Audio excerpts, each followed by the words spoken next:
அவன் 21 தலைமையில புண்ணியம் பண்ணி இருக்கணும். அவனால மட்டும்தான் செய்ய முடியும். நல்லா புரிஞ்சுக்க. சிவன் கோயில் யாரு கட்டினா? முன்னோர்கள் யாரு கட்டினா?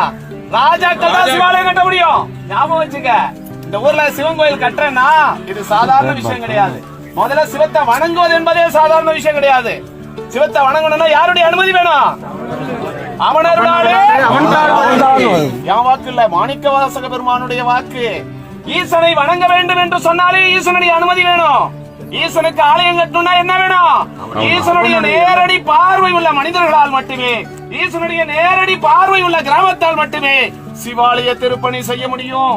இந்த இடத்துல சாமி இருந்தாரு, எத்தனை பேர் முயற்சி பண்ணிருப்பாங்க, நடக்காது. ஏன் தெரியுமா? இந்த தேதியை யார் முடிவு பண்றா?